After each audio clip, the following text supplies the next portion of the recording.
ਮੇਰੇ ਬਹੁਤ ਹੀ ਅਜੀਜ਼ ਵਿਦਿਆਰਥੀਓ, ਅੱਜ ਦੇ ਇਸ ਸੈਸ਼ਨ ਵਿੱਚ ਮੈਂ ਆਪ ਸਭ ਦੇ ਲਈ ਲੈ ਕੇ ਹਾਜ਼ਰ ਹਾਂ 10ਵੀਂ ਜਮਾਤ ਦੀ ਸਮਾਜਿਕ ਵਿਗਿਆਨ ਦੇ ਇਤਿਹਾਸ ਭਾਗ ਵਿਚਲੇ ਚੌਥੇ ਪਾਠ ਸ੍ਰੀ ਗੁਰੂ ਅੰਗਦ ਦੇਵ ਜੀ ਤੋਂ ਲੈ ਕੇ ਸ੍ਰੀ ਗੁਰੂ ਤੇਗ ਬਹਾਦਰ ਜੀ ਤੱਕ ਸਿੱਖ ਗੁਰੂਆਂ ਦਾ ਯੋਗਦਾਨ ਭਾਗ 3 ਲੈ ਕੇ ਮੈਂ ਹਾਂ ਤੁਹਾਡਾ ਆਪਣਾ ਦਵਿੰਦਰ ਸ਼ਰਮਾ, ਸਮਾਜਿਕ ਵਿਗਿਆਨ ਅਧਿਆਪਕ, ਜ਼ਿਲ੍ਹਾ ਕਪੂਰਥਲਾ ਤੋਂ। ਤਾਂ ਚਲੋ ਬੱਚਿਓ, ਅੱਜ ਦੇ ਇਸ ਸਫ਼ਰ ਵਿੱਚ ਅਸੀਂ ਸ੍ਰੀ ਗੁਰੂ ਹਰਗੋਬਿੰਦ ਸਾਹਿਬ ਦੇ ਸਿੱਖ ਧਰਮ ਦੇ ਵਿੱਚ ਯੋਗਦਾਨ ਸੰਬੰਧੀ ਕੁਝ ਜਾਣਕਾਰੀਆਂ ਸਾਂਝੀਆਂ ਕਰਦੇ ਹਾਂ। ਇੱਥੇ ਅਸੀਂ ਦੇਖਦੇ ਹਾਂ ਕਿ ਬੱਚਿਓ, ਗੁਰੂ ਅਰਜਨ ਦੇਵ ਜੀ ਦੀ ਸ਼ਹੀਦੀ ਤੋਂ ਬਾਅਦ 1606 ਈਸਵੀ ਵਿੱਚ 6ਵੇਂ ਪਾਤਸ਼ਾਹ ਸ੍ਰੀ ਗੁਰੂ ਹਰਗੋਬਿੰਦ ਜੀ ਨੇ ਗੁਰਗੱਦੀ ਸੰਭਾਲੀ। ਆਪ 1645 ਈਸਵੀ ਤੱਕ ਇਸ ਗੱਦੀ ਉੱਪਰ ਰਹਿ ਕੇ ਸਿੱਖ ਧਰਮ ਦੇ ਵਿਕਾਸ ਲਈ ਬਹੁਤ ਸਾਰੇ ਯਤਨ ਕਰਦੇ ਰਹੇ। ਆਪ ਨੇ ਮੀਰੀ ਅਤੇ ਪੀਰੀ ਦੀ ਨੀਤੀ ਨੂੰ ਅਪਣਾ ਕੇ ਦਹਿਲੀ ਹੋਈ ਸਿੱਖ ਕੌਮ ਵਿੱਚ ਮੁੜ ਨਿਡਰਤਾ ਅਤੇ ਆਤਮ ਵਿਸ਼ਵਾਸ ਪੈਦਾ ਕੀਤਾ। ਆਪ ਜੀ ਨੇ ਅਕਾਲ ਤਖਤ ਦੀ ਉਸਾਰੀ ਕਰਵਾ ਕੇ ਸਿੱਖਾਂ ਨੂੰ ਧਾਰਮਿਕ ਸਿੱਖਿਆ ਦੇ ਨਾਲ ਦੁਨਿਆਈ ਸਿੱਖਿਆ ਵੀ ਦੇਣੀ ਸ਼ੁਰੂ ਕੀਤੀ। ਆਪ ਜੀ ਨੇ ਥਾਂ-ਥਾਂ ਜਾ ਕੇ ਸਿੱਖ ਧਰਮ ਦੇ ਵਿਕਾਸ ਅਤੇ ਪ੍ਰਚਾਰ ਲਈ ਜਿਹੜੇ ਕੰਮ ਕੀਤੇ, ਉਹਨਾਂ ਦਾ ਵੇਰਵਾ ਬੱਚਿਓ ਇਸ ਤਰ੍ਹਾਂ ਹੈ।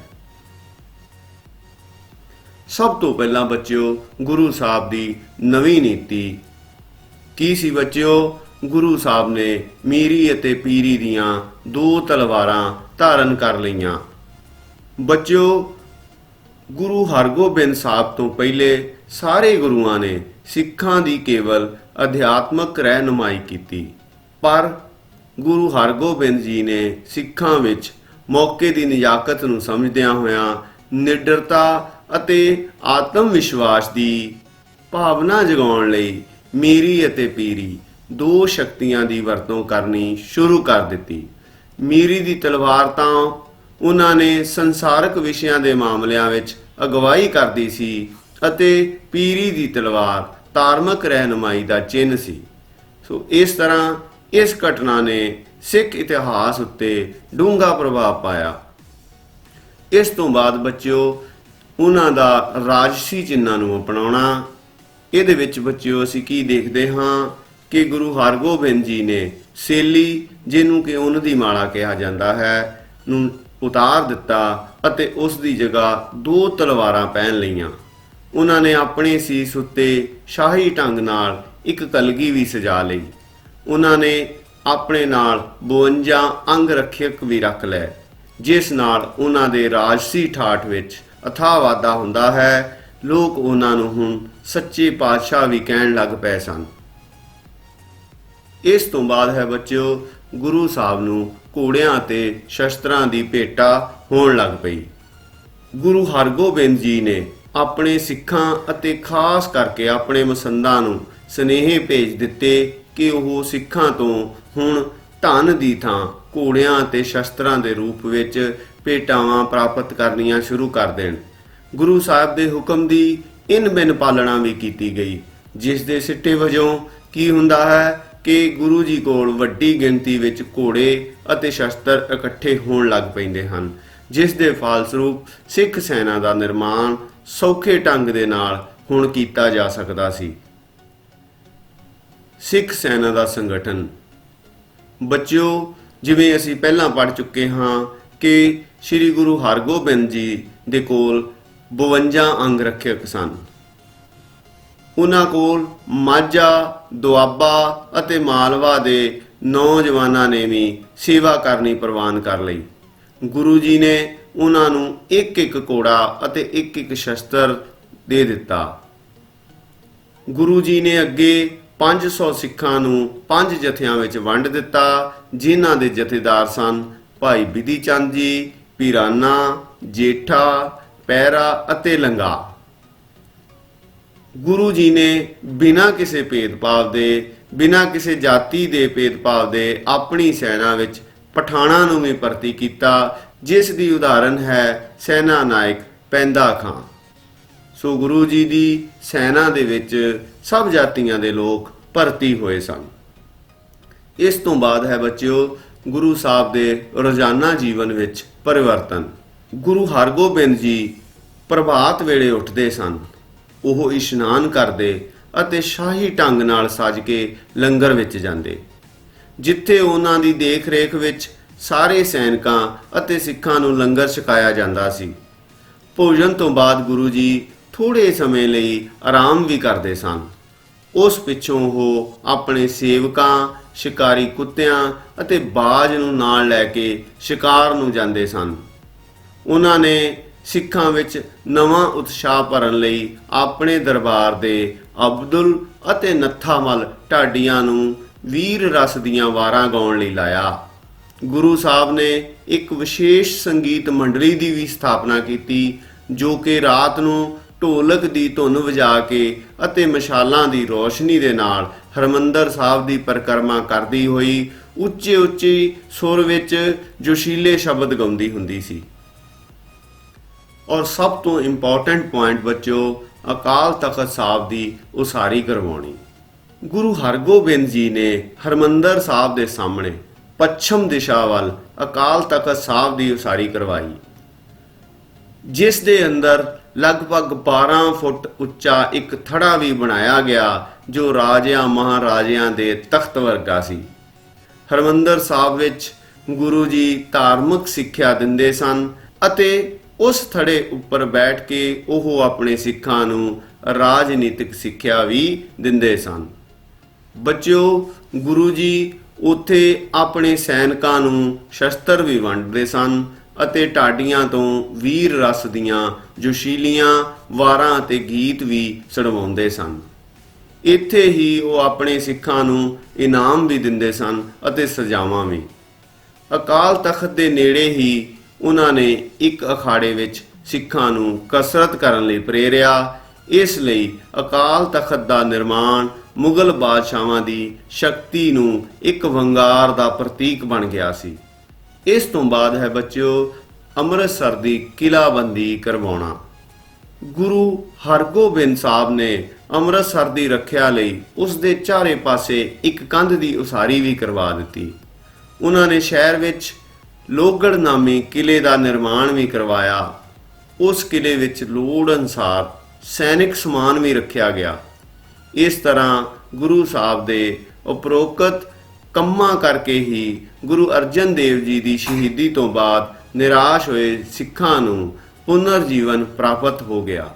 ਇਸ ਤੋਂ ਬਾਅਦ ਬੱਚਿਓ ਅਸੀਂ ਦੇਖਦੇ ਹਾਂ ਕਿ ਗੁਰੂ ਸਾਹਿਬ ਵੱਲੋਂ ਸਿੱਖ ਧਰਮ ਦੇ ਪ੍ਰਚਾਰ ਅਤੇ ਸੰਗਠਨ ਲਈ ਕੀਤੇ ਹੋਰ ਕੰਮ। ਇੱਥੇ ਬੱਚਿਓ ਅਸੀਂ ਕੀ ਦੇਖਦੇ ਹਾਂ ਕਿ ਅਕਤੂਬਰ 1627 ਈਸਵੀ ਵਿੱਚ ਜਹਾਂਗੀਰ ਦੀ ਮੌਤ ਹੋ ਜਾਂਦੀ ਹੈ। ਉਸ ਦੀ ਮੌਤ ਤੋਂ ਬਾਅਦ ਉਸ ਦਾ ਪੁੱਤਰ ਸ਼ਾਹਜਹਾਂ ਫਰਵਰੀ 1628 ਈਸਵੀ ਵਿੱਚ ਮੁਗਲ ਬਾਦਸ਼ਾਹ ਬਣ ਜਾਂਦਾ ਹੈ। ਸ਼ਾਹਜਹਾਂ ਨਾਲ ਗੁਰੂ ਸਾਹਿਬ ਦੇ ਸੰਬੰਧ ਵਿਗੜ ਜਾਂਦੇ ਹਨ ਤੇ ਉਹਨਾਂ ਨੂੰ ਉਸ ਨਾਲ ਅੰਮ੍ਰਿਤਸਰ, ਲਹਿਰਾ ਅਤੇ ਕਰਤਾਰਪੁਰ ਦੀਆਂ ਲੜਾਈਆਂ ਵੀ ਲੜਨੀਆਂ ਪੈਂਦੀਆਂ ਹਨ। ਗੁਰੂ ਸਾਹਿਬ ਨੇ ਇਹਨਾਂ ਲੜਾਈਆਂ ਨੂੰ ਲੜਨ ਤੋਂ ਬਿਨਾਂ ਸਿੱਖ ਧਰਮ ਦੇ ਪ੍ਰਚਾਰ ਅਤੇ ਸੰਗਠਨ ਲਈ ਕੁਝ ਹੋਰ ਮਹਾਨ ਕੰਮ ਕੀਤੇ ਹਨ, ਜਿਨ੍ਹਾਂ ਨੂੰ ਬੱਚਿਓ ਅਸੀਂ ਇਸ ਤਰ੍ਹਾਂ ਪੜ੍ਹਨ ਦੀ ਕੋਸ਼ਿਸ਼ ਕਰਦੇ ਹਾਂ। ਸਭ ਤੋਂ ਪਹਿਲਾਂ ਹੈ ਗੁਰੂ ਸਾਹਿਬ ਦਾ ਕੀਰਤਪੁਰ ਵਿੱਚ ਨਿਵਾਸ। ਬੱਚਿਓ, ਕਲਹੂਰ ਦੇ ਰਾਜਾ ਕਲਿਆਣ ਚੰਦ, ਜੋ ਕਿ ਗੁਰੂ ਹਰਗੋਬਿੰਦ ਸਾਹਿਬ ਦਾ ਭਗਤ ਸੀ, ਨੇ ਉਹਨਾਂ ਨੂੰ ਕੁਝ ਜ਼ਮੀਨ ਭੇਟਾ ਦੇ ਰੂਪ ਵਿੱਚ ਦਿੱਤੀ ਸੀ। ਉਸੇ ਧਰਤੀ ਉੱਤੇ ਗੁਰੂ ਸਾਹਿਬ ਨੇ ਕੀਰਤਪੁਰ ਸ਼ਹਿਰ ਦੀ ਉਸਾਰੀ ਕਰਵਾਈ। 1635 ਈਸਵੀ ਵਿੱਚ ਗੁਰੂ ਜੀ ਨੇ ਇਸ ਸ਼ਹਿਰ ਵਿੱਚ ਨਿਵਾਸ ਵੀ ਕਰ ਲਿਆ। ਉਹਨਾਂ ਨੇ ਆਪਣੇ ਜੀਵਨ ਦੇ ਅੰਤਿਮ 10 ਸਾਲ ਧਰਮ ਦਾ ਪ੍ਰਚਾਰ ਕਰਦਿਆਂ ਇੱਥੇ ਹੀ ਬਤੀਤ ਕੀਤੇ। ਇਸ ਤੋਂ ਬਾਅਦ ਹੈ ਬੱਚਿਓ ਗੁਰੂ ਜੀ ਦੀਆਂ ਕੁਝ ਧਾਰਮਿਕ ਯਾਤਰਾਵਾਂ। ਵਿਦਿਆਰਥੀਓ, ਗਵਾਲੀਅਰ ਦੇ ਕਿਲੇ ਤੋਂ ਰਿਹਾ ਹੋਣ ਤੋਂ ਬਾਅਦ ਗੁਰੂ ਹਰਗੋਬਿੰਦ ਸਾਹਿਬ ਦੇ ਮੁਗਲ ਸਾਮਰਾਟ ਜਹਾਂਗੀਰ ਦੇ ਨਾਲ ਸੰਬੰਧ ਮਿੱਤਰਤਾਪੂਰਨ ਹੋ ਗਏ ਸਨ। ਇਸ ਸਮੇਂ ਗੁਰੂ ਜੀ ਨੇ ਧਰਮ ਦੇ ਪ੍ਰਚਾਰ ਲਈ ਕੁਝ ਯਾਤਰਾਵਾਂ ਕੀਤੀਆਂ, ਜਿਨ੍ਹਾਂ ਦਾ ਵੇਰਵਾ ਬੱਚਿਓ ਇਸ ਤਰ੍ਹਾਂ ਹੈ। ਸਭ ਤੋਂ ਪਹਿਲਾਂ ਆਪ ਅੰਮ੍ਰਿਤਸਰ ਤੋਂ ਚੱਲ ਕੇ ਲਾਹੌਰ ਗਏ। ਉੱਥੇ ਆਪ ਜੀ ਨੇ ਗੁਰੂ ਅਰਜਨ ਦੇਵ ਜੀ ਦੀ ਯਾਦ ਵਿੱਚ ਇੱਕ ਗੁਰਦੁਆਰਾ ਡੇਰਾ ਸਾਹਿਬ ਦਾ ਨਿਰਮਾਣ ਕਰਵਾਇਆ। ਲਾਹੌਰ ਤੋਂ ਗੁਰੂ ਜੀ ਗੁਜਰਾਂਵਾਲਾ ਭਿੰਬਰ ਤੋਂ ਹੁੰਦੇ ਹੋਏ ਕਸ਼ਮੀਰ ਪੁੱਜੇ। ਇੱਥੇ ਆਪ ਜੀ ਨੇ ਕਾਫੀ ਸੰਖਿਆ ਵਿੱਚ ਲੋਕਾਂ ਨੂੰ ਆਪਣਾ ਅਨੁਯਾਈ ਬਣਾ ਲਿਆ। ਇੱਥੇ ਆਪ ਨੇ ਸੰਗਤ ਦੀ ਸਥਾਪਨਾ ਵੀ ਕੀਤੀ ਅਤੇ ਭਾਈ ਸੇਵਾਦਾਸ ਨੂੰ ਉਸ ਸੰਗਤ ਦਾ ਮੁਖੀ ਵੀ ਨਿਯਤ ਕੀਤਾ। ਇਸ ਤੋਂ ਬਾਅਦ ਬੱਚਿਓ ਗੁਰੂ ਹਰਗੋਬਿੰਦ ਸਾਹਿਬ ਨਨਕਾਣਾ ਸਾਹਿਬ ਵੀ ਗਏ। ਉੱਥੋਂ ਪਰਤ ਕੇ ਕੁਝ ਸਮਾਂ ਅੰਮ੍ਰਿਤਸਰ ਬਿਤਾ ਕੇ ਆਪ ਉੱਤਰ ਪ੍ਰਦੇਸ਼ ਵਿੱਚ ਨਾਨਕਮਤੇ, ਜਿਸ ਨੂੰ ਗੋਰਖਮਤਾ ਵੀ ਕਿਹਾ ਜਾਂਦਾ ਹੈ, ਉੱਥੇ ਗਏ। ਗੁਰੂ ਜੀ ਨੇ ਕੁਝ ਸਮਾਂ ਉੱਥੇ ਠਹਿਰ ਕੇ ਸਿੱਖ ਧਰਮ ਦਾ ਪ੍ਰਚਾਰ ਕੀਤਾ ਅਤੇ ਗੁਰੂ ਨਾਨਕ ਦੇਵ ਜੀ ਦੇ ਸਮੇਂ ਦੀ ਸਥਾਪਿਤ ਹੋਈ ਸੰਗਤ ਨੂੰ ਮੁੜ ਸੁਰਜੀਤ ਕੀਤਾ। ਉੱਥੋਂ ਮੁੜਦੀ ਵਾਰੀ ਗੁਰੂ ਜੀ ਪੰਜਾਬ ਦੇ ਮਾਲਵਾ ਖੇਤਰਾਂ ਦੇ ਵਿੱਚ ਵੀ ਗਏ, ਜਿਵੇਂ ਤਖਤੂਪੁਰਾ, ਡਰੋਲੀ ਭਾਈ ਜੋ ਕਿ ਫਿਰੋਜ਼ਪੁਰ ਵਿਖੇ ਹੈ, ਵਿੱਚ ਕੁਝ ਸਮਾਂ ਠਹਿਰ ਕੇ ਗੁਰੂ ਸਾਹਿਬ ਮੁੜ ਅੰਮ੍ਰਿਤਸਰ ਚਲੇ ਆਏ। ਵੱਖ-ਵੱਖ ਥਾਵਾਂ ਤੇ ਧਰਮ ਪ੍ਰਚਾਰਕ ਭੇਜਣੇ। ਵਿਦਿਆਰਥੀਓ, ਗੁਰੂ ਹਰਗੋਬਿੰਦ ਸਾਹਿਬ ਜੀ 1635 ਈਸਵੀ ਤੱਕ ਯੁੱਧਾਂ ਵਿੱਚ ਰੁੱਝੇ ਰਹੇ। ਇਸ ਲਈ ਉਹਨਾਂ ਨੇ ਆਪਣੇ ਪੁੱਤਰ ਬਾਬਾ ਗੁਰਦਿੱਤਾ ਜੀ ਨੂੰ ਸਿੱਖ ਧਰਮ ਦੇ ਪ੍ਰਚਾਰ ਪ੍ਰਸਾਰ ਲਈ ਦੇਖਭਾਲ ਲਈ ਨਿਯੁਕਤ ਕਰ ਦਿੱਤਾ ਸੀ। ਬਾਬਾ ਗੁਰਦਿੱਤਾ ਜੀ ਨੇ ਅੱਗੇ ਸਿੱਖ ਧਰਮ ਦੇ ਪ੍ਰਚਾਰ ਲਈ 4 ਮੁੱਖ ਪ੍ਰਚਾਰਕਾਂ ਨੂੰ ਡਿਊਟੀ ਲਾਈ। ਇਹ ਕਿਹੜੇ ਸਨ? ਅਲਮਸਤ, ਫੂਲ, ਗੋਡਾ ਅਤੇ ਬਲੂ ਹਸਨਾ। ਜਿਸ ਦੇ ਸਿੱਟੇ ਵਜੋਂ ਬੱਚਿਓ ਅਲਮਸਤ ਨੇ ਨਾਨਕਮਤਾ ਅਤੇ ਢਾਕਾ ਵਿੱਚ, ਗੋਡਾ ਅਤੇ ਫੂਲ ਨੇ ਦੁਆਬਾ ਅਤੇ ਮਾਲਵਾ ਦੇ ਇਲਾਕੇ ਵਿੱਚ ਅਤੇ ਬਲੂ ਹਸਨਾ ਨੇ ਕਸ਼ਮੀਰ, ਹਜ਼ਾਰਾ ਅਤੇ ਪੋਠੋਹਾਰ ਵਿਖੇ ਸਿੱਖ ਧਰਮ ਦਾ ਪ੍ਰਚਾਰ ਕੀਤਾ। ਇਨ੍ਹਾਂ ਪ੍ਰਚਾਰਕਾਂ ਤੋਂ ਇਲਾਵਾ ਗੁਰੂ ਹਰਗੋਬਿੰਦ ਜੀ ਨੇ ਭਾਈ ਬਿਧੀ ਚੰਦ ਜੀ ਨੂੰ ਬੰਗਾਲ ਵਿੱਚ ਅਤੇ ਭਾਈ ਗੁਰਦਾਸ ਜੀ ਨੂੰ ਕਾਬਲ ਅਤੇ ਉਸ ਪਿੱਛੋਂ ਬਨਾਰਸ ਵਿੱਚ ਧਰਮ ਪ੍ਰਚਾਰ ਲਈ ਭੇਜਿਆ ਅਤੇ ਬੱਚਿਓ ਗੁਰੂ ਹਰ ਰਾਏ ਜੀ ਨੂੰ ਆਪਣਾ ਉੱਤਰਾਧਿਕਾਰੀ ਬਣਾਉਣਾ। ਜਦੋਂ ਗੁਰੂ ਹਰਗੋਬਿੰਦ ਸਾਹਿਬ ਨੇ ਦੇਖਿਆ ਕਿ ਉਹਨਾਂ ਦਾ ਅੰਤ ਸਮਾਂ ਨੇੜੇ ਆ ਰਿਹਾ ਹੈ ਤਾਂ ਬੱਚਿਓ ਉਹਨਾਂ ਨੇ ਆਪਣੇ ਪੋਤਰੇ ਗੁਰੂ ਹਰ ਰਾਏ ਜੀ, ਜੋ ਕਿ ਬਾਬਾ ਗੁਰਦਿੱਤਾ ਜੀ ਦੇ ਛੋਟੇ ਪੁੱਤਰ ਸਨ, ਨੂੰ ਆਪਣਾ ਉੱਤਰਾਧਿਕਾਰੀ ਥਾਪ ਦਿੱਤਾ। ਸੋ ਬੱਚਿਓ, ਹੁਣ ਅਸੀਂ ਗੁਰੂ ਹਰ ਰਾਏ ਜੀ ਦੇ ਯੋਗਦਾਨ ਸੰਬੰਧੀ ਕੁਝ ਜਾਣਕਾਰੀਆਂ ਸਾਂਝੀਆਂ ਕਰਦੇ ਹਾਂ।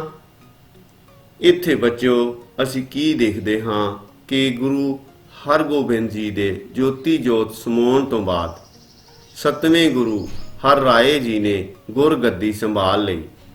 ਉਹ ਸੁਭਾਅ ਤੋਂ ਹੀ ਬਹੁਤ ਸ਼ਾਂਤੀ ਪਸੰਦ ਅਤੇ ਨਰਮ ਦਿਲ ਦੇ ਵਿਅਕਤੀ ਸਨ। ਉਹਨਾਂ ਨੇ ਸਿੱਖ ਧਰਮ ਦੇ ਪ੍ਰਚਾਰ ਅਤੇ ਪ੍ਰਸਾਰ ਲਈ ਹੇਠ ਲਿਖੇ ਅਨੁਸਾਰ ਕੰਮ ਕੀਤੇ। ਸਭ ਤੋਂ ਪਹਿਲਾ ਹੈ ਸਿੱਖ ਧਰਮ ਦਾ ਪ੍ਰਚਾਰ। ਗੁਰੂ ਹਰ ਰਾਏ ਜੀ ਨੇ ਆਪਣੀ ਗੁਰਿਆਈ ਦਾ ਵਧੇਰੇ ਸਮਾਂ ਕੀਰਤਪੁਰ ਵਿੱਚ ਹੀ ਬਤੀਤ ਕੀਤਾ। ਉਹਨਾਂ ਦੇ ਸਮੇਂ ਵਿੱਚ ਬਹੁਤ ਸਾਰੇ ਲੋਕਾਂ ਨੇ ਸਿੱਖ ਧਰਮ ਵਿੱਚ ਪ੍ਰਵੇਸ਼ ਕੀਤਾ। ਉਹਨਾਂ ਵਿੱਚੋਂ ਭਗਤ ਗਿਰੀ, ਭਾਈ ਸੰਗਤੀਆ ਅਤੇ ਭਾਈ ਗੋਂਦਾ ਦੇ ਨਾਂ ਪ੍ਰਸਿੱਧ ਹਨ। ਗੁਰੂ ਜੀ ਨੇ ਸੰਗਤੀਆ ਦਾ ਨਾਂ ਭਾਈ ਫੇਰੂ ਰੱਖ ਦਿੱਤਾ। ਉਸ ਨੂੰ ਕੇਂਦਰੀ ਪੰਜਾਬ ਦੇ ਲਾਹੌਰ, ਕਸੂਰ, ਚੂਨੀਆਂ ਆਦਿ ਇਲਾਕਿਆਂ ਦਾ ਪ੍ਰਚਾਰਕ ਥਾਪਿਆ। ਇਸੇ ਤਰ੍ਹਾਂ ਭਾਈ ਪੰਜਾਬ, ਭਾਈ ਭਗਤ, ਭਾਈ ਪੰਧੂੜ ਨੂੰ ਮਾਲਵੇ ਵਿੱਚ ਪ੍ਰਚਾਰ ਕਰਨ ਅਤੇ ਸੰਗਤਾਂ ਸਥਾਪਿਤ ਕਰਨ ਲਈ ਨਿਯੁਕਤ ਕੀਤਾ। ਗੁਰੂ ਹਰ ਰਾਏ ਜੀ ਵੀ ਆਪ ਧਾਰਮਿਕ ਯਾਤਰਾਵਾਂ ਤੇ ਗਏ। ਉਹ ਪਹਿਲਾਂ ਕਰਤਾਰਪੁਰ ਜਾ ਠਹਿਰੇ, ਉਸ ਤੋਂ ਬਾਅਦ ਉਹ ਮੁਕੰਦਪੁਰ ਗਏ, ਮੁਕੰਦਪੁਰ ਤੋਂ ਉਹ ਦੁਸਾਂਝ ਗਏ। ਇੱਥੇ ਕੁਝ ਸਮਾਂ ਠਹਿਰ ਕੇ ਆਪ ਮਾਲਵਾ ਵਿੱਚ ਜਾ ਪੁੱਜੇ। ਗੁਰੂ ਹਰ ਰਾਏ ਜੀ ਦਾ ਫੂਲ ਨੂੰ ਵਰਦਾਨ। ਬੱਚਿਓ, ਮਾਲਵੇ ਦੇ ਵਿੱਚ ਆਪਣੇ ਪ੍ਰਚਾਰ ਦੇ ਦੌਰਾਨ ਉਹ ਇੱਕ ਪਿੰਡ ਨਥਾਣਾ, ਜੋ ਕਿ ਬਠਿੰਡਾ ਜ਼ਿਲ੍ਹੇ ਵਿੱਚ ਹੈ, ਉੱਥੇ ਜਾਂਦੇ ਹਨ ਅਤੇ ਇੱਥੇ ਕਾਲਾ ਅਤੇ ਕਰਮਚੰਦ, ਜੋ ਕਿ 2 ਭਰਾ ਹਨ, ਉਹ ਵੀ ਗੁਰੂ ਜੀ ਦੇ ਦਰਸ਼ਨਾਂ ਲਈ ਰੋਜ਼ ਆਇਆ ਕਰਦੇ ਸਨ। ਇੱਕ ਦਿਨ ਕਾਲਾ ਆਪਣੇ ਨਾਲ ਆਪਣੇ ਦੋ ਭਤੀਜਿਆਂ ਸੰਦਲੀ ਅਤੇ ਫੂਲ ਨੂੰ ਵੀ ਨਾਲ ਲੈ ਕੇ ਆਉਂਦਾ ਹੈ। ਫੂਲ ਗੁਰੂ ਸਾਹਿਬ ਦੇ ਸਾਹਮਣੇ ਖਲੋ ਕੇ ਆਪਣੇ ਢਿੱਡ ਉੱਤੇ ਹੱਥ ਫੇਰਨ ਲੱਗਦਾ ਹੈ। ਜਦੋਂ ਗੁਰੂ ਜੀ ਕਾਲੇ ਤੋਂ ਇਸ ਗੱਲ ਦਾ ਅਰਥ ਜਾਣਨਾ ਚਾਹੁੰਦੇ ਹਨ ਤਾਂ ਉਹ ਦੱਸਦਾ ਹੈ ਕਿ ਫੂਲ ਗੂੰਗਾ ਹੈ ਅਤੇ ਉਹ ਆਪਣੇ ਢਿੱਡ ਤੇ ਹੱਥ ਫੇਰ ਕੇ ਇਹ ਦੱਸਣਾ ਚਾਹੁੰਦਾ ਹੈ ਕਿ ਉਸ ਨੂੰ ਭੁੱਖ ਲੱਗੀ ਹੋਈ ਹੈ, ਉਹ ਭੁੱਖਾ ਹੈ। ਸੋ ਬੱਚਿਓ, ਗੁਰੂ ਜੀ ਫੂਲ ਨੂੰ ਵਰਦਾਨ ਦਿੰਦੇ ਹਨ ਕਿ ਉਹ ਬਹੁਤ ਮਹਾਨ, ਪ੍ਰਸਿੱਧ ਅਤੇ ਧਨਵਾਨ ਵਿਅਕਤੀ ਬਣੇਗਾ। ਉਸ ਦੀ ਸੰਤਾਨ ਦੇ ਘੋੜੇ ਜਮਨਾ ਦਾ ਪਾਣੀ ਪੀਣਗੇ, ਉਹ ਕਈ ਪੀੜ੍ਹੀਆਂ ਤੱਕ ਰਾਜ ਵੀ ਕਰਨਗੇ। ਜਿੰਨੀ ਦੇ ਉਹ ਗੁਰੂ ਦੀ ਸੇਵਾ ਕਰਨਗੇ ਉਨਾ ਹੀ ਉਹਨਾਂ ਦਾ ਮਾਣ ਵਧੇਗਾ। ਅਤੇ ਗੁਰੂ ਜੀ ਦਾ ਇਹ ਵਾਰ ਠੀਕ ਨਿਕਲਦਾ ਹੈ। ਪਟਿਆਲਾ, ਨਾਭਾ ਅਤੇ ਜੀਂਦ ਦੀਆਂ ਰਿਆਸਤਾਂ ਦੇ ਰਾਜੇ ਫੂਲ ਦੀ ਸੰਤਾਨ ਵਿੱਚੋਂ ਹੀ ਸਨ। ਇਸ ਤੋਂ ਬਾਅਦ ਹੈ ਬੱਚਿਓ ਦਾਰਾ ਸ਼ਿਕੋਹ ਦੀ ਮਦਦ ਕਰਨਾ।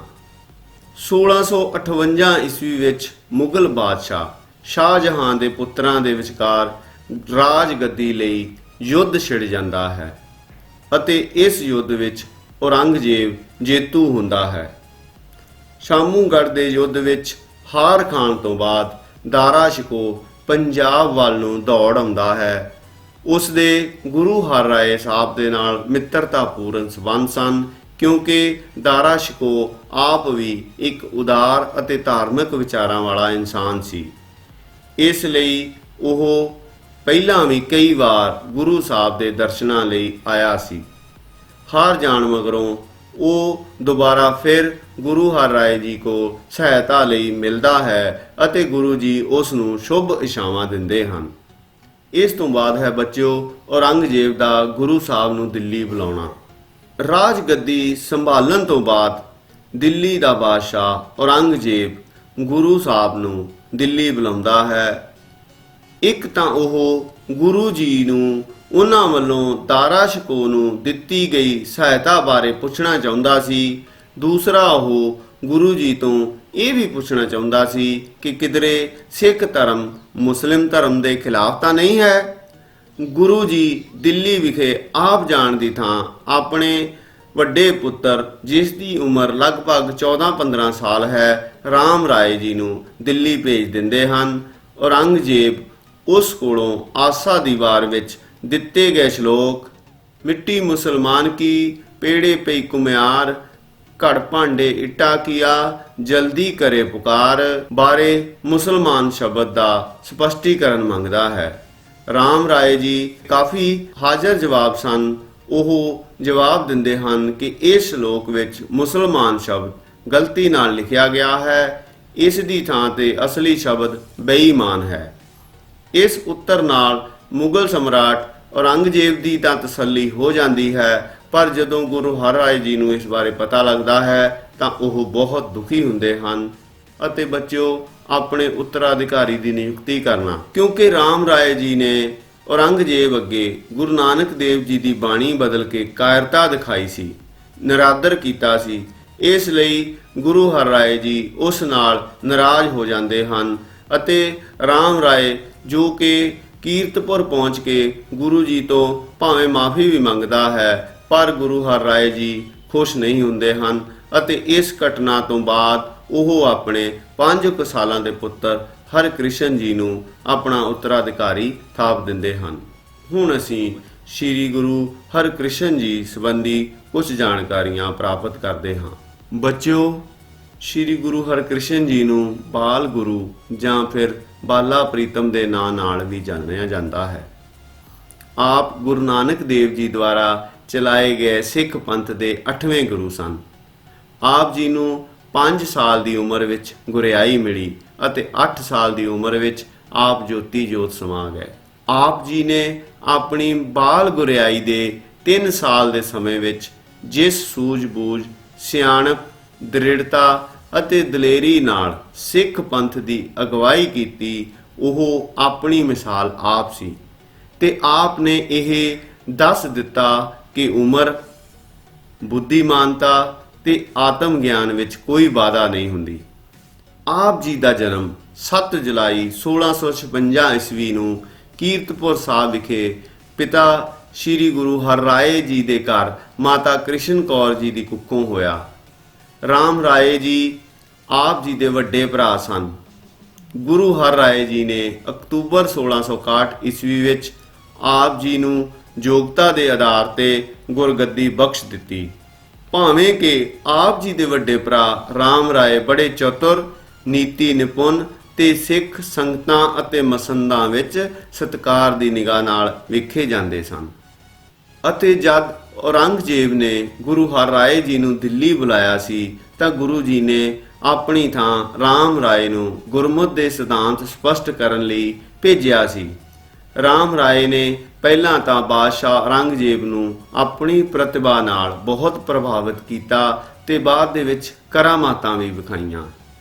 ਬਾਅਦ ਦੇ ਵਿੱਚ ਮੁਲਾਨਿਆਂ ਦੇ ਕਹਿਣ ਤੇ ਔਰੰਗਜ਼ੇਬ ਨੇ ਰਾਮ ਰਾਏ ਨੂੰ ਪੁੱਛਿਆ ਕਿ ਤੁਹਾਡੇ ਗ੍ਰੰਥ ਵਿੱਚ ਮਿੱਟੀ ਮੁਸਲਮਾਨ ਕੀ ਪੇੜੇ ਪਈ ਕੁਮਿਆਰ ਲਿਖ ਕੇ ਇਸਲਾਮ ਧਰਮ ਦੀ ਨਿੰਦਾ ਕੀਤੀ ਗਈ ਹੈ। ਬਾਦਸ਼ਾਹ ਉੱਤੇ ਆਪਣਾ ਪ੍ਰਭਾਵ ਕਾਇਮ ਰੱਖਣ ਲਈ ਰਾਮ ਰਾਏ ਨੇ ਕਿਹਾ ਕਿ ਅਸਲ ਵਿੱਚ ਸ਼ਬਦ ਮਿੱਟੀ ਬੇਈਮਾਨ ਕੀ ਹੈ, ਪਰ ਲਿਖਾਰੀ ਦੀ ਗਲਤੀ ਨਾਲ ਮੁਸਲਮਾਨ ਲਿਖਿਆ ਗਿਆ ਹੈ। ਇਸ ਘੋਰ ਅਵਗਿਆ ਕਾਰਨ ਗੁਰੂ ਹਰਿਰਾਏ ਜੀ ਨੇ ਉਸ ਨੂੰ ਗੁਰਗੱਦੀ ਤੋਂ ਵਾਂਝਾ ਕਰ ਦਿੱਤਾ ਅਤੇ ਸਦਾ ਲਈ ਤਿਆਗ ਦਿੱਤਾ। ਇਸੇ ਕਾਰਨ ਰਾਮ ਰਾਏ ਨੇ ਗੁਰੂ ਹਰਿਕ੍ਰਿਸ਼ਨ ਜੀ ਦੀ ਵਿਰੋਧਤਾ ਜਾਰੀ ਰੱਖੀ। ਇਸ ਤੋਂ ਬਾਅਦ ਬੱਚਿਓ ਹੁਣ ਅਸੀਂ ਗੁਰੂ ਹਰਿਕ੍ਰਿਸ਼ਨ ਜੀ ਦੇ ਯੋਗਦਾਨ ਸੰਬੰਧੀ ਪੜ੍ਹਦੇ ਹਾਂ। ਅਕਤੂਬਰ 1661 ਈਸਵੀ ਵਿੱਚ 8ਵੇਂ ਗੁਰੂ ਹਰਿਕ੍ਰਿਸ਼ਨ ਜੀ ਗੱਦੀ ਉੱਪਰ ਬੈਠੇ। ਉਸ ਵੇਲੇ ਉਹਨਾਂ ਦੀ ਉਮਰ ਕੇਵਲ 5 ਸਾਲ ਅਤੇ 3 ਮਹੀਨੇ ਸੀ। ਉਹ 30 ਮਾਰਚ 1664 ਈਸਵੀ ਤੱਕ ਗੁਰੂ ਰਹੇ। ਇਸ ਥੋੜੇ ਜਿਹੇ ਸਮੇਂ ਵਿੱਚ ਸਿੱਖ ਧਰਮ ਨੂੰ ਪ੍ਰਚਾਰਨ ਅਤੇ ਪ੍ਰਸਾਰ ਕਰਨ ਲਈ ਉਹਨਾਂ ਨੇ ਬਹੁਤ ਮਹਾਨ ਕੰਮ ਕੀਤੇ। ਹੁਣ ਅਸੀਂ ਰਾਮ ਰਾਏ ਜੀ ਦੇ ਵਿਰੋਧ ਸੰਬੰਧੀ ਪੜ੍ਹਦੇ ਹਾਂ। ਰਾਮ ਰਾਏ ਆਪਣੇ ਛੋਟੇ ਭਰਾ ਹਰਿਕ੍ਰਿਸ਼ਨ ਦਾ ਗੁਰਗੱਦੀ ਤੇ ਬੈਠਣਾ ਸਹਿਣ ਨਾ ਕਰ ਸਕਿਆ। ਉਸ ਨੇ ਬਹੁਤ ਸਾਰੇ ਅਤੇ ਭ੍ਰਿਸ਼ਟਾਚਾਰੀ ਮਸੰਦਾਂ ਨਾਲ ਗੰਢ ਤੁੱਪ ਕਰ ਲਈ ਅਤੇ ਆਪਣੇ ਆਪ ਨੂੰ ਗੁਰੂ ਹੋਣ ਦਾ ਐਲਾਨ ਵੀ ਕਰ ਦਿੱਤਾ।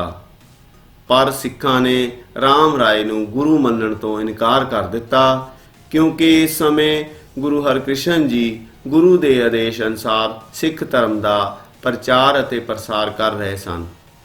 ਇਸ ਤੋਂ ਨਾਰਾਜ਼ ਹੋ ਕੇ ਰਾਮ ਰਾਏ ਦਿੱਲੀ ਚਲਾ ਗਿਆ। ਉੱਥੇ ਉਸਨੇ ਔਰੰਗਜ਼ੇਬ ਅੱਗੇ ਆਪਣੇ ਭਰਾ ਦੀ ਸ਼ਿਕਾਇਤ ਕੀਤੀ ਅਤੇ ਗੁਰਗੱਦੀ ਉੱਤੇ ਆਪਣਾ ਹੱਕ ਵੀ ਜਤਾਇਆ। ਔਰੰਗਜ਼ੇਬ ਨੇ ਗੁਰੂ ਹਰਿਕ੍ਰਿਸ਼ਨ ਜੀ ਦਾ ਝਗੜਾ ਮਿਟਾਉਣ ਦਾ ਨਿਸ਼ਚਾ ਕੀਤਾ। ਬੱਚਿਓ, ਔਰੰਗਜ਼ੇਬ ਰਣਨੀਤੀ ਕੂਟਨੀਤੀ ਦੀ ਕਲਾ ਵਿੱਚ ਬੜਾ ਨਿਪੁੰਨ ਸੀ।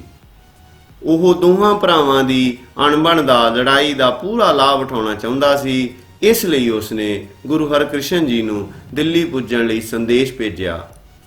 ਬਾਲ ਗੁਰੂ 1664 ਈਸਵੀ ਵਿੱਚ ਕੀਰਤਪੁਰ ਤੋਂ ਆਪਣੀ ਮਾਤਾ ਅਤੇ ਕੁਝ ਸਿੱਖਾਂ ਨਾਲ ਦਿੱਲੀ ਵੱਲ ਚੱਲ ਪਏ। ਰਸਤੇ ਵਿੱਚ ਉਹ ਸਿੱਖ ਧਰਮ ਦਾ ਪ੍ਰਚਾਰ ਅਤੇ ਪ੍ਰਸਾਰ ਵੀ ਕਰਦੇ ਗਏ। ਇਸ ਲਈ ਉਹਨਾਂ ਨਾਲ ਹਜ਼ਾਰਾਂ ਦੀ ਗਿਣਤੀ ਵਿੱਚ ਹੋਰ ਵੀ ਸੰਗਤਾਂ ਰਲ ਗਈਆਂ ਸਨ। ਇਸ ਤੋਂ ਬਾਅਦ ਹੈ ਗੁਰੂ ਹਰਿਕ੍ਰਿਸ਼ਨ ਜੀ ਦਾ ਦਿੱਲੀ ਜਾਣਾ।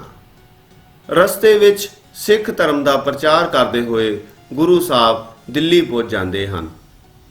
ਉਹ ਰਾਜਾ ਜੈ ਸਿੰਘ ਦੇ ਬੰਗਲੇ ਵਿੱਚ ਠਹਿਰਦੇ ਹਨ। ਰਾਜਾ ਜੈ ਸਿੰਘ ਨੇ ਗੁਰੂ ਜੀ ਦੀ ਸੂਝ-ਬੂਝ ਜਾਣਨ ਲਈ ਆਪਣੀ ਪਟਰਾਣੀ ਨੂੰ ਬਹੁਤ ਸਾਰੀਆਂ ਦਾਸੀਆਂ ਵਿੱਚ ਬਿਠਾ ਦਿੱਤਾ, ਜਿਨ੍ਹਾਂ ਨੇ ਤਕਰੀਬਨ ਇੱਕ ਤਰ੍ਹਾਂ ਦੇ ਹੀ ਕੱਪੜੇ ਪਾਏ ਹੋਏ ਸਨ। ਫਿਰ ਉਸਨੇ ਗੁਰੂ ਸਾਹਿਬ ਨੂੰ ਆਪਣੀ ਪਟਰਾਣੀ ਦੀ ਗੋਦ ਵਿੱਚ ਬੈਠਣ ਲਈ ਕਿਹਾ। ਬਾਲ ਗੁਰੂ ਸਾਹਿਬ ਸਾਰੀਆਂ ਇਸਤਰੀਆਂ ਦੇ ਚਿਹਰਿਆਂ ਵੱਲ ਧਿਆਨ ਨਾਲ ਦੇਖਦੇ ਹਨ ਅਤੇ ਅੰਤ ਵਿੱਚ ਉਹ ਪਟਰਾਣੀ ਨੂੰ ਪਹਿਚਾਣ ਕੇ ਉਸ ਦੀ ਗੋਦ ਵਿੱਚ ਜਾ ਬੈਠਦੇ ਹਨ। ਇਹ ਦੇਖ ਕੇ ਰਾਜਾ ਜੈ ਸਿੰਘ ਬਹੁਤ ਪ੍ਰਭਾਵਿਤ ਹੁੰਦਾ ਹੈ। ਔਰ ਬੱਚਿਓ, ਇਸ ਸਥਾਨ ਤੇ ਅੱਜ-ਕੱਲ ਗੁਰਦੁਆਰਾ ਬੰਗਲਾ ਸਾਹਿਬ ਵੀ ਬਣਿਆ ਹੋਇਆ ਹੈ। ਇਸ ਤੋਂ ਬਾਅਦ ਹੈ ਬੱਚਿਓ ਗੁਰੂ ਸਾਹਿਬ ਅਤੇ ਬਿਮਾਰ ਲੋਕ। ਜਦੋਂ ਗੁਰੂ ਸਾਹਿਬ ਦਿੱਲੀ ਪਹੁੰਚਦੇ ਹਨ ਤਾਂ ਦਿੱਲੀ ਵਿੱਚ ਹੈਜ਼ਾ ਅਤੇ ਚੇਚਕ ਵਰਗੀਆਂ ਬਿਮਾਰੀਆਂ ਫੈਲੀਆਂ ਹੋਈਆਂ ਸਨ। ਗੁਰੂ ਜੀ ਅਤੇ ਸਿੱਖਾਂ ਨੇ ਬਿਮਾਰ ਅਤੇ ਲੋੜਵੰਦਾਂ ਦੀ ਭਰਪੂਰ ਸਹਾਇਤਾ ਕੀਤੀ ਤੇ ਅਖੀਰ ਵਿੱਚ ਗੁਰੂ ਸਾਹਿਬ ਦਾ ਜੋਤੀ ਜੋਤ ਸਮਾਉਣਾ। ਅਸੀਂ ਬੱਚਿਓ ਪੜ੍ਹਿਆ ਹੈ ਕਿ ਦਿੱਲੀ ਵਿੱਚ ਹੈਜ਼ਾ ਅਤੇ ਚੇਚਕ ਬਿਮਾਰੀਆਂ ਫੈਲੀਆਂ ਹੋਈਆਂ ਸਨ।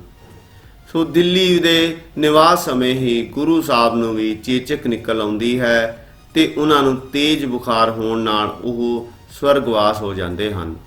ਪਰ ਸਵਰਗਵਾਸ ਹੋਣ ਤੋਂ ਪਹਿਲਾਂ ਉਹਨਾਂ ਨੇ 5 ਪੈਸੇ ਅਤੇ 1 ਨਾਰੀਅਲ ਮੰਗਵਾ ਲਿਆ। ਉਹਨਾਂ ਵਸਤਾਂ ਨੂੰ ਫੜ ਕੇ ਉਹਨਾਂ ਨੇ 3 ਵਾਰ ਘੁਮਾਇਆ ਅਤੇ ਨਾਲ ਹੀ ਕਿਹਾ ਕਿ ਬਾਬਾ ਬਕਾਲਾ। ਇਹਨਾਂ ਸ਼ਬਦਾਂ ਦਾ ਭਾਵ ਇਹ ਸੀ ਕਿ ਉਹਨਾਂ ਦਾ ਉੱਤਰਾਧਿਕਾਰੀ ਅੰਮ੍ਰਿਤਸਰ ਦੇ ਪਿੰਡ ਬਕਾਲਾ ਵਿਖੇ ਹੈ ਅਤੇ ਉਹ ਉਹਨਾਂ ਦੇ ਦਾਦਾ ਹਨ। ਸੋ ਗੁਰੂ ਸਾਹਿਬ 30 ਮਾਰਚ 1664 ਈਸਵੀ ਵਿੱਚ ਜੋਤੀ ਜੋਤ ਸਮਾ ਜਾਂਦੇ ਹਨ। ਸੋ ਬੱਚਿਓ, ਇਹ ਸੀ ਅੱਜ ਦੇ ਸਫ਼ਰ ਵਿੱਚ 3 ਗੁਰੂ ਸਾਹਿਬਾਨ ਸ੍ਰੀ ਗੁਰੂ ਹਰਗੋਬਿੰਦ ਜੀ, ਸ੍ਰੀ ਗੁਰੂ ਹਰਰਾਏ ਜੀ ਅਤੇ ਸ੍ਰੀ ਗੁਰੂ ਹਰਕ੍ਰਿਸ਼ਨ ਜੀ ਦਾ ਸਿੱਖ ਧਰਮ ਦੇ ਵਿਕਾਸ ਸੰਬੰਧੀ ਯੋਗਦਾਨ। ਸੋ ਬੱਚਿਓ, ਸਮਾਂ ਮੈਨੂੰ ਅੱਗੇ ਵਧਣ ਦੀ ਇਜਾਜ਼ਤ ਨਹੀਂ ਦਿੰਦਾ। ਮੈਂ ਆਪਣੀ ਬਾਣੀ ਨੂੰ ਇੱਥੇ ਹੀ ਵਿਰਾਮ ਦਿੰਦਾ ਹੋਇਆ ਆਪ ਸਭ ਦਾ ਬਹੁਤ ਬਹੁਤ ਧੰਨਵਾਦ ਕਰਦਾ ਹਾਂ। ਥੈਂਕ ਯੂ ਬੱਚਿਓ। ਟੇਕ ਕੇਅਰ ਬੱਚਿਓ।